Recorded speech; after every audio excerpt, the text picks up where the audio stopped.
Assalamualaikum warahmatullahi wabarakatuh, teman-teman semua. Kali ini saya akan menyajikan tentang 3 keterampilan mengajar. Yang pertama adalah keterampilan membuka pelajaran, yang kedua adalah keterampilan menjelaskan atau menyajikan pelajaran, dan yang ketiga adalah keterampilan menutup pelajaran. Baik, kita langsung masuk yang pertama. Sebelum kita masuk untuk prakteknya, ada beberapa teori yang harus disampaikan dalam membuka dan menyajikan serta menutup pelajaran. Kita masuk yang pertama, yaitu adalah keterampilan membuka pelajaran. Sebelum kita membuka pelajaran, ada hal yang perlu diperhatikan. Yang pertama adalah cara berbicara teman-teman semua. Jadi, sebagai seorang guru, seseorang harus bisa dan juga mampu menggunakan kata-kata yang sesuai dengan kaidah bahasa Indonesia yang baik dan benar. Kita tidak boleh berbicara menggunakan bahasa gaul ataupun bahasa etnis yang berkaitan ketika kita dalam menyampaikan suatu pelajaran. Kemudian yang kedua adalah bahasa tubuh. Jadi kita tidak boleh menggunakan atau menampilkan suatu gerak-gerik ataupun perilaku yang tidak pantas dilakukan oleh seorang guru, dan juga dilihat dari cara berpakaiannya seorang guru, ya. Jadi ketika kita memasuki kelas, ketika kita berjalan di antara murid-murid ataupun kita berjalan bersama dengan murid-murid, atau ketika kita di jalan pun, tidak di sekolah seperti itu misalnya, kita juga harus menjaga cara kita bersikap seperti itu. Jadi sebelum kita masuk ke kelas, kita harus memperhatikan itu. Kemudian cara berpakaian, tadi sudah saya jelaskan bahwa cara berpakaian yang bagian benar tidak mencolok, ya, tidak mencolok, ataupun cara berpakaian misal cara berdandan atau berhias pun tidak boleh berlebihan di hadapan para siswa. Jadi kita langsung untuk ke keterampilan membuka pelajaran. Yang pertama adalah masuk mengucapkan salam, kemudian yang kedua adalah nanti berdoa, kemudian yang ketiga adalah mengecek kehadiran siswa, kemudian mengecek kerapihan dan kebersihan kelas, kemudian yang kelima adalah keterampilan mengelola kelas, ya, mengelola kelas dalam lingkup membuka pelajaran, ya teman-teman, yang dimaksud di sini. Kemudian mengecek buku siswa, kemudian selanjutnya adalah membuka sebelum masuk ke kegiatan inti. Baik, kita langsung masuk untuk keterampilan membuka yang pertama, teman-teman. Baik, kita masuk yang pertama. Jadi yang pertama adalah mengucapkan salam ketika memasuki kelas. Jadi saya misalkan di sini adalah seorang guru yang hendak masuk ke kelas siswa, ya teman-teman, ya. Tok tok tok. Assalamualaikum. Seperti itu. Atau kalau misalnya non muslim, berarti selamat siang, selamat pagi anak-anak, seperti itu. Jadi bisa diterapkan ketika memasuki kelas, kita harus mengucapkan salam, mengajarkan siswa bahwa mengucapkan salam ketika memasuki suatu ruangan itu penting, ya. Posisi guru harus siap menghadap ke siswa dengan pakaian yang rapih dan juga pantas bagi seorang guru. Mungkin kalau misalnya polos juga harus disetrika gitu, ya. Atau mungkin kalau pakai batik juga. Yang penting guru itu rapih dan dikenal sebagai orang yang berwibawa, teman-teman, yang di hadapan siswa-siswanya. Baik, setelah mengucapkan salam tadi masuk, kemudian duduk di kursi guru, kemudian kita memimpin siswa, menunjuk ketua kelas untuk memimpin berdoa, teman-teman, ya. Baik, sebelum kita mulai pelajaran,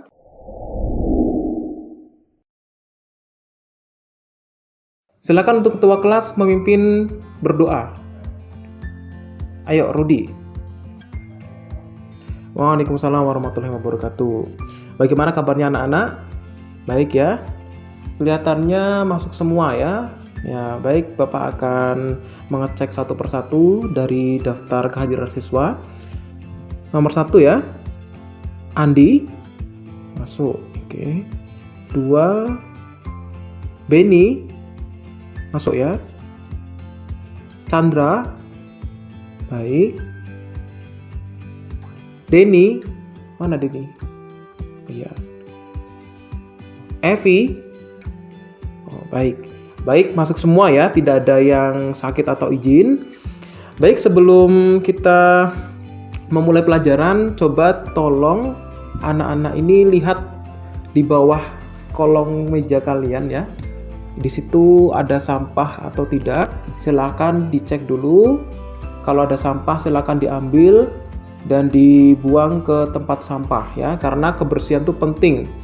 Karena nanti kalau misalnya ada sampah, pembelajarannya juga akan kurang efektif dan juga kurang kondusif ya. Karena apa? Kalau misalnya ada sampah, Bapak nanti risih melihatnya ya. Silakan diambil, dicek kanan kirinya ya, diambil kalau ada sampah, disimpan kemudian dibuang ke tempat sampah.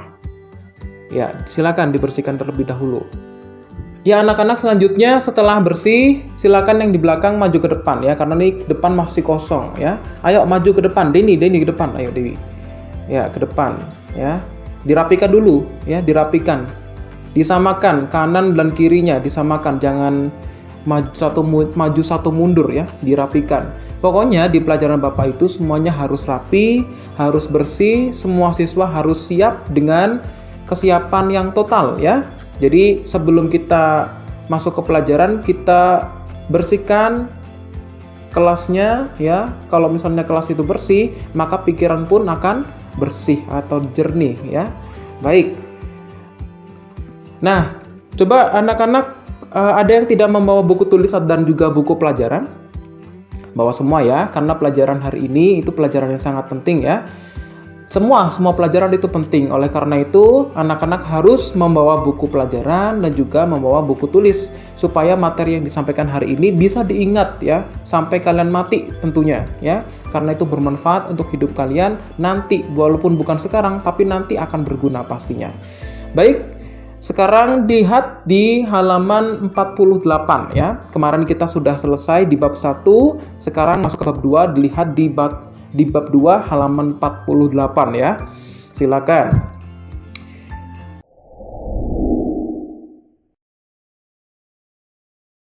Anak-anak silakan baca terlebih dahulu ya selama 5 menit ya. 5 menit nanti Bapak akan bertanya ya. Silakan dibaca terlebih dahulu. Baik. Setelah anak-anak membaca, setelah kalian membaca pelajaran yang tadi kalian baca di halaman 48, sekarang Bapak akan bertanya, ya, pernahkah kalian menyurati saudara kalian, entah itu kakak sepupu, ataupun nenek, ataupun kakek, atau mungkin bude, pade, ya, dan semacamnya itu, atau mungkin teman-teman kalian, ya, teman-teman kalian pernah membuat surat itu? Pernah ya pastinya pernah. Dan kemudian kira-kira kalau misalnya membuat surat, ya kalau anak-anak ini membuat surat, kira-kira membutuhkan jawaban atau tidak? Ingin dibalas ya? Baik. Nah, oleh karena itu, untuk materi kali ini, kita akan mempelajari tentang surat menyurat ya. Jadi anak-anak nanti harus tahu jenis-jenis surat apa saja yang ada di lingkungan kita ya. Baik. Jadi dalam materi ini Bapak akan menjelaskan tentang surat pribadi dan juga surat dinas ya. Ada yang masih belum paham tentang surat tadi? Ya, baik, sudah paham semua ya. Sebelum kita masuk ke pelajaran ini harus dipahami terlebih dahulu tentang surat ya. Jadi pengertian surat itu adalah ya, yang dikatakan tadi oleh Mas Ben itu betul ya. Surat adalah suatu bentuk komunikasi tertulis yang dibuat oleh seseorang kepada orang pribadi ataupun suatu instansi ya. Baik, kita masuk ke kegiatan inti atau pembelajaran inti ya. Baik, untuk pertama, jadi yang namanya surat itu adalah bentuk komunikasi yang tertulis ya anak-anak ya, yang harus diketahui. Misal, kalau untuk sekarang kita menggunakan WhatsApp ya, atau kita ada orang-orang di suatu instansi menggunakan email ya. Itu adalah surat yang tertulis tapi berbentuk elektronik ya.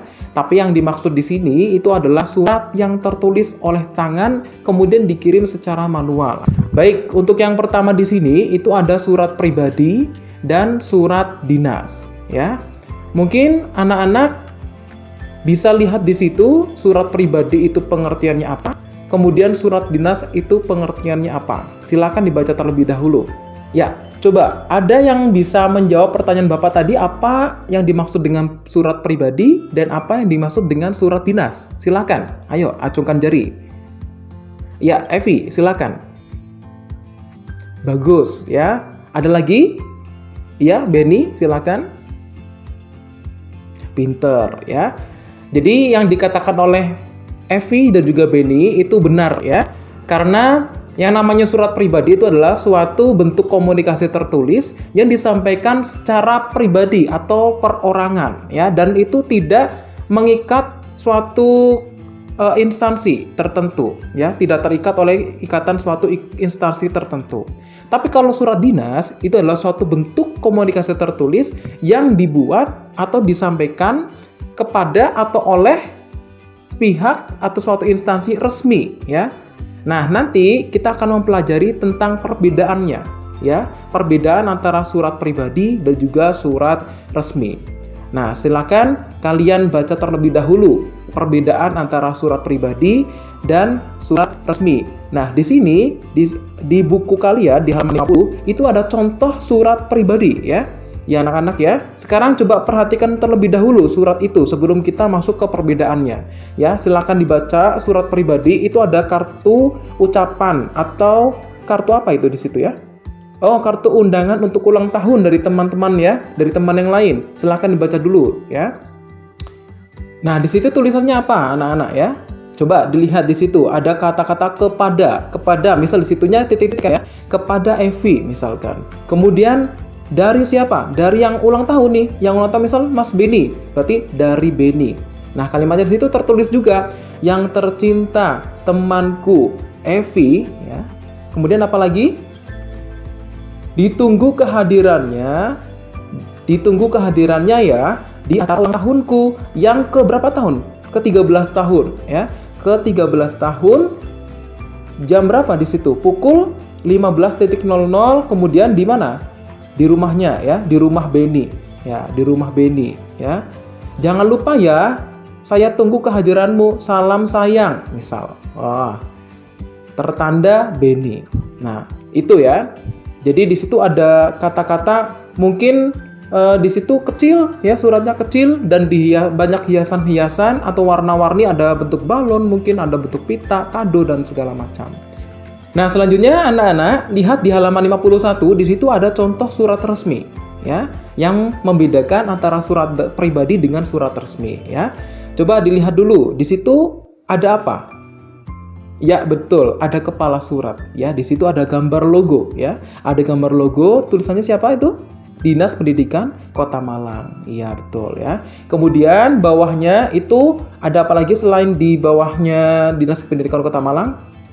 Nah, ada alamatnya, ada nomor teleponnya ya. Itu menciri khaskan bahwa itu adalah suatu instansi lengkap ya, anak-anak ya. Kemudian ya, ada nomor suratnya ya, ada nomor surat ya. Kemudian selanjutnya bawahnya ada lampiran ya, lampiran. Di situ ada lampiran. Kemudian bawahnya lagi ada pemberitahuan. Nah, pemberitahuan di situ nanti jenis apa, surat apa? Jenis undangan kah atau pemberitahuan ya, seperti itu. Kemudian bawahnya lagi ada apa? YTH. YTH itu adalah artinya kepanjangan dari yang terhormat ya. Jadi nanti ditujukan kepada siapa, di situ ditulis yang terhormat disingkat dengan YTH ya. Misal Bapak siapa, seperti itu ya. Kemudian di bawahnya apalagi? Di tempat. Nah, di tempat atau di situ D-nya itu bisa menunjukkan suatu tempat, baik itu nama kota ataupun ya di tempat saja gitu ya, yang tidak diketahui tempatnya di mana, tapi yang jelas di situ sudah tertera bahwa di tempat itu ya berarti di kantornya ya. Bawahnya lagi silakan dilihat. Ada Assalamualaikum, ada dengan hormat ya. Beda dengan yang tadi ya, anak-anak ya. Kalau tadi kan salam sayang. Wah, itu ya. Kemudian kalau ini surat resmi ini beda, yaitu dengan hormat ya. Bawahnya adalah dengan hormat ya. Kemudian ada kalimat di situ ya. Sehubungan ini disampaikan bahwa bla bla bla bla ya, betul ya di situ. Kemudian bawahnya ada apa? Ada hari, ada tanggal, ada tempat ya. Itu menandakan suatu inti ya, isi dari surat itu. Kemudian ditutup dengan apa? Kalau atasnya dengan hormat, bawahnya dengan apa di situ? Iya, betul, hormat kami ya. Kemudian bawahnya lagi, coba ke bawah, ke bawah, ke bawah, ya. Nah, dilihat di situ. Itu ada yang satu yang terlewat, ya. Coba sebelum anak-anak lihat setelah pemberitahuan, di situ ada apa? Di samping kanannya. Nah, ada tanggal, ya. Ada tanggal, tempat, dan tanggal, ya. Misal Malang 12 April 2021, ya. Tapi ada juga memang tanggalnya yang disertakan di bawah, ya, sebelum mengetahui tanda tangan. Jadi ada semacam perbedaan. Tapi yang jelas di situ ada tanggal secara resmi, ada tempat, ada tanggal, ya. Coba. Kemudian setelah itu, ya, ada apa lagi di situ? Ada nama terang dan tanda tangan, betul sekali. Nah, itu tadi adalah isi dari surat pribadi dan juga surat resmi atau surat dinas. Kira-kira dari kedua surat tersebut, apakah ada perbedaan? Pasti ada, ya. Perbedaan yang mencolok yang ada di mana? Ya, kop surat. Kemudian nomor, ada perihal, ya. Itu yang paling mencolok di situ, ya. Kalau ada tanda tangan, kemudian isi itu pasti sama. Tapi yang membedakan adalah kalau misalnya itu surat dinas, pasti ada kop suratnya. Ya, di situ ya. Baik, apakah ada yang masih belum paham dari penjelasan tadi? Baik, paham semua ya. Nah, oleh karena itu, sebelum kita tutup pelajaran ini, Bapak akan bertanya ya sebagai evaluasi dari pelajaran yang telah disampaikan tadi ya.